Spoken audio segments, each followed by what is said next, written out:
Bangladesh tour of Australia দীর্ঘ ২৩ বছর পর অস্ট্রেলিয়ার মাটিতে বাংলাদেশ টেস্ট ম্যাচ খেলার জন্য ট্যুর করেছে। বাংলাদেশ ভার্সাস অস্ট্রেলিয়ার এই ম্যাচকে ঘিরে আমি আমার কিছু টেকনিক্যাল আলোচনা আপনাদের সবার সাথে করতে চাই।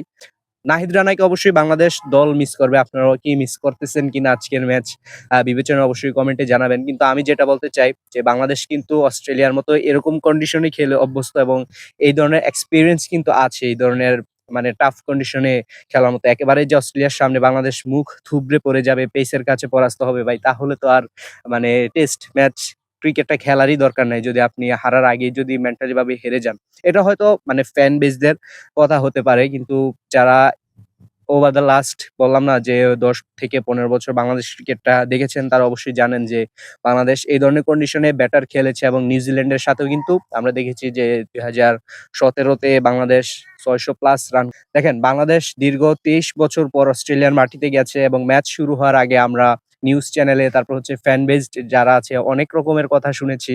আলোচনা কিংবা সমালোচনা বাংলাদেশ টিম নিয়ে যে অস্ট্রেলিয়ার পেস তোপের কাছে বাংলাদেশ টিকে থাকতে পারবে কিনা। দেখেন যারা ২০১৫ সালের পর থেকে মানে ওভার দ্য লাস্ট 15 ইয়ার্স যারা বাংলাদেশের ক্রিকেটটা দেখে থাকেন তারা অবশ্যই জানেন ২০১৫ সালের পর থেকে যদি আইসিসি ওয়ার্ল্ড কাপ সহ ধরেন তাহলে ১৬, ১৭ তারপর হচ্ছে ২৩ সাল পর্যন্ত এই সময়টাতে কিন্তু দীর্ঘ ৯ বছরের সময়টাতে কিন্তু বাংলাদেশ নিউজিল্যান্ড ট্যুর করেছে একেবারে নিয়মিত। সেখানে টেস্ট ম্যাচ খেলেছে, ওডিআই, টি-20 সব ধরনের আন্তর্জাতিক ম্যাচ কিন্তু বাংলাদেশ খেলেছে এবং নিয়মিত সেটা। যারা বাংলাদেশ ক্রিকেটটা লাস্ট ১৫ বছর ধরে দেখেছেন তারা অবশ্যই জানেন। তো অস্ট্রেলিয়ার এরকম কন্ডিশন এটা কিন্তু বাংলাদেশের কাছে নতুন নয়। যেহেতু এই ম্যাচটা হতে চলেছে ডারউইনে, এখন দেখা যাচ্ছে যে সিডনি, মেলবোর্ন, ক্যানবেরা যে অঞ্চলগুলো আছে সেখানে কিন্তু এখন মানে গ্যাবা সহ ওই অঞ্চলগুলোতে তীব্র শীত থাকে। যে কারণে ক্রিকেট খেলার মতো যে একটা কন্ডিশন থাকা দরকার ওই বেসিক কন্ডিশনটা কিন্তু এখন নাই। যে কারণে ডারউইনে আ ম্যাচগুলো শিফট করা হইছে।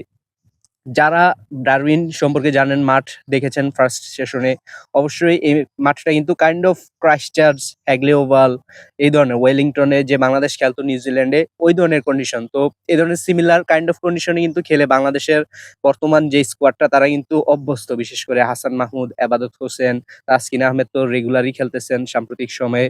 ২০১৯-১৮ ওই সেশনটা বাদ দিয়ে নিউজিল্যান্ড অলমোস্ট সবগুলো ট্যুরেই কিন্তু তাসকিন আহমেদ ছিল। শুধুমাত্র একটা সিরিজ বাদে যেটাতে সে ইনজুরি হইছে।